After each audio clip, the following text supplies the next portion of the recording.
E aí, pessoal? Tudo jóia? Hoje vamos falar sobre regra de 3, simples e composta, envolvendo grandezas direta e inversamente proporcionais. A regra de 3 simples vai comparar duas grandezas. Veja um exemplo.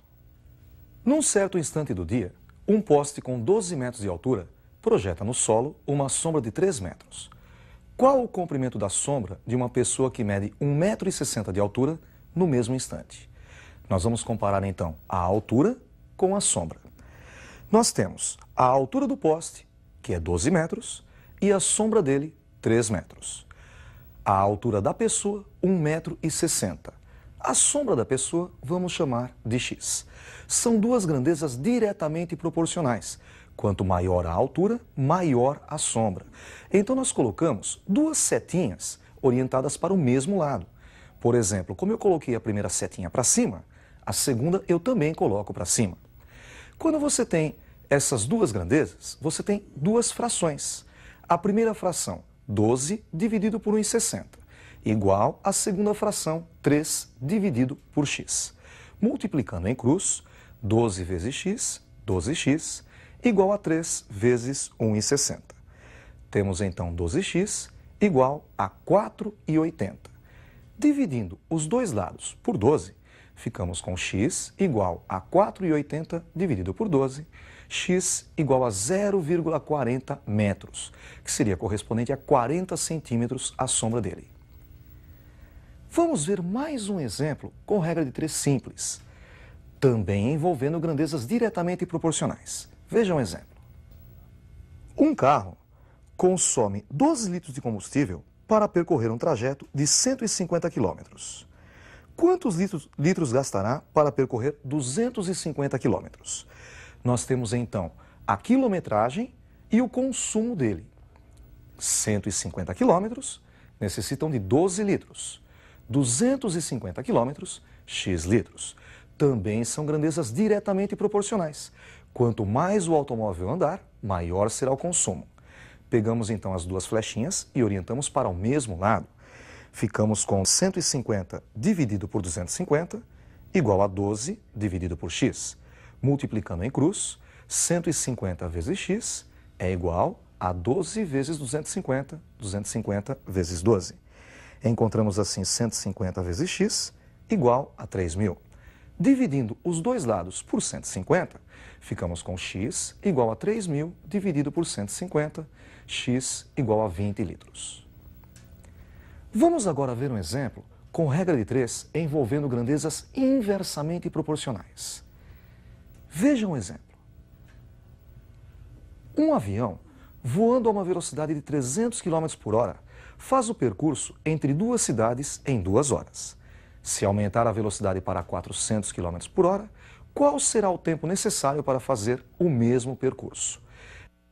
Neste caso, vamos comparar a velocidade do avião com o tempo necessário para fazer o percurso. Notem que, com 300 km por hora, ele demora 2 horas para fazer o percurso.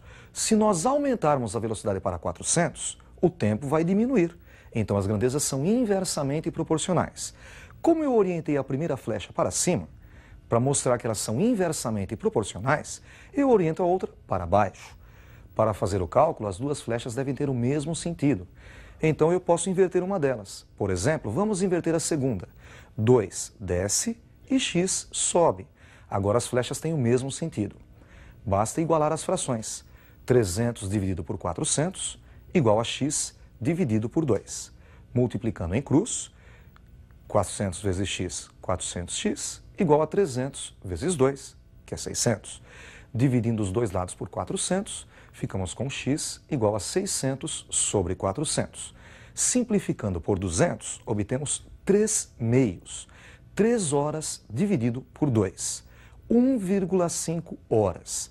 Se você pensar em 3 horas dividido por 2, você obtém 1h30. 1h30 minutos. Vejamos agora mais um exemplo com regra de 3, com grandezas inversamente proporcionais. Vejam esse outro exemplo. Um trabalho pode ser feito em 4 dias por 20 funcionários. Quantos funcionários serão necessários se o trabalho precisar ser feito em 16 dias?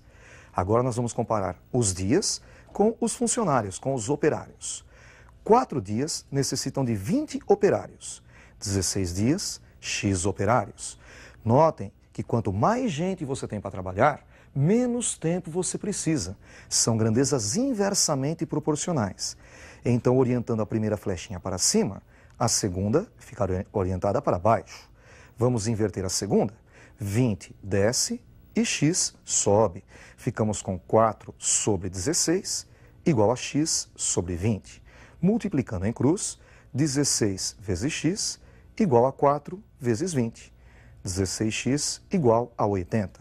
Dividindo os dois lados por 16, encontramos 16x sobre 16, que é o mesmo que x, igual a 80 dividido por 16, 5 dias. Serão necessários 5 dias para fazer o mesmo serviço. Vamos agora falar sobre regra de 3 composta. O que seria a regra de 3 composta? Ela compara 3 ou mais grandezas. Vejam esse exemplo. Uma família composta por 8 pessoas consome em 2 dias 5 quilos de carne. Quantos quilos de carne seriam necessários para alimentá-las durante 4 dias, estando ausentes 2 pessoas? Notem que nós temos agora 3 grandezas para relacionar. Uma dica, você sempre na hora de ler o enunciado deve saber qual é a grandeza que procura a variável e colocar em primeiro lugar. Como a pergunta foi quantos quilos, você coloca quilo em primeiro lugar. Nós temos então 5 quilos, 8 pessoas e 2 dias. Ele perguntou quantos quilos? X quilos.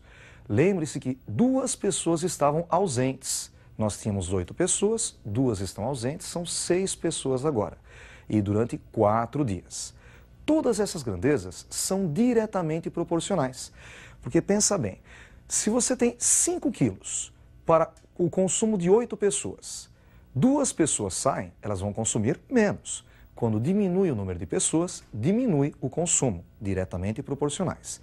E também 5 quilos duram 2 dias. Se você for consumir durante mais dias, durante 4 dias, o consumo vai aumentar. Então são diretamente proporcionais.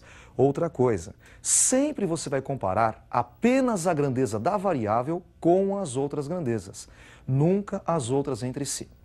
Nós temos então agora 3 frações. Sempre você pega a fração da variável e iguala ao produto das outras frações. Então você escreve 5 dividido por x igual a 8 dividido por 6 vezes 2 dividido por 4. Multiplicação de frações, fazemos numerador vezes numerador e denominador vezes denominador. 8 vezes 2, 16 e 6 vezes 4, 24. 5 sobre x igual a 16 sobre 24. Multiplicando em cruz, x vezes 16, 16x, igual a 5 vezes 24, que é 120. Dividindo os dois lados por 16, encontramos assim x igual a 120 dividido por 16. X é igual a 7,5 quilos, 7,5 kg de carne. Vamos ver outro exemplo com regra de 3 composta. Vejam esse exemplo. 15 pessoas, trabalhando 8 horas por dia durante 5 dias, conseguem limpar um certo terreno. Quantas horas por dia 10 pessoas precisariam trabalhar para limpar o mesmo terreno em 6 dias? Notem que a pergunta foi quantas horas por dia. Então, horas por dia nós colocamos em primeiro lugar. Temos horas por dia 8, pessoas 15 e dias 5. Ele perguntou quantas horas por dia? X horas por dia. 10 pessoas e 6 dias. Notem que se uma pessoa trabalhar, se 15 pessoas trabalham 8 horas por dia, diminuindo a quantidade de pessoas, o número de horas deve aumentar. São grandezas inversamente proporcionais. E o mesmo acontece com os dias. 8 horas por dia necessitam de 5 dias para fazer o serviço. Se a quantidade de dias aumentar para 6, a quantidade de horas trabalhadas a cada dia vai diminuir. Então também são inversamente proporcionais as duas grandezas. Quer dizer que a primeira grandeza é inversamente proporcional às outras duas. Vamos inverter as outras duas grandezas. 15 desce e 10 sobe, 6 sobe e 5 desce. Agora é só igualar as frações. A primeira fração, 8 sobre x, é igual ao produto das outras duas. 10 sobre 15 vezes 6 sobre 5. Multiplicando as frações, 10 vezes 6, 60. 5 vezes 15, 75. Agora é só multiplicar em cruz. 60 vezes x, 60x, igual a 8 vezes 75, que é 600. Dividindo os dois dados por 60, encontramos x igual a 10 horas por dia. Outra coisa importante é a porcentagem. Vamos agora falar um pouquinho sobre porcentagem. Olha o nome, porcento. Cento significa 100. Porcento dividido por 100. Veja o exemplo. 10% é o mesmo que 10 dividido por 100, 0,1. 25%, 25 dividido por 100, 0,25. Agora, se você quiser calcular 25% de 400, basta você fazer 25 sobre 100 vezes 400. 400 por 100 é 4, vezes 25, 100. Uma operação muito importante com a porcentagem é o aumento ou a redução numa certa porcentagem. Veja o exemplo. Aumentar 50 em 20% é o mesmo que fazer 50 mais 20% de 50. 20 sobre 100 vezes 50. Ficamos com 50 mais 10, que é igual a 60. Existe outra maneira mais rápida de fazer esse cálculo. É só fazer 50 vezes 100% mais 20%. 100% é 1, 100 dividido por 100. E mais 20%, 0,2. 1 mais 0,2, 1,2. Então, para você aumentar 50 em 20%, basta você fazer 50 vezes 1,2, que seria 120%. Você encontra 60. Veja só para reduzir. Reduzir 50 em 20%. Como é que você faz? Você faz 50 vezes 1 menos 0,2. 1 menos 20%. 1 menos 0,2 é 0,8, 80%. E 50 vezes 0,8, 40. Com isso, nós encerramos a nossa aula de hoje. Até a próxima aula. Estudem bastante. Um abraço.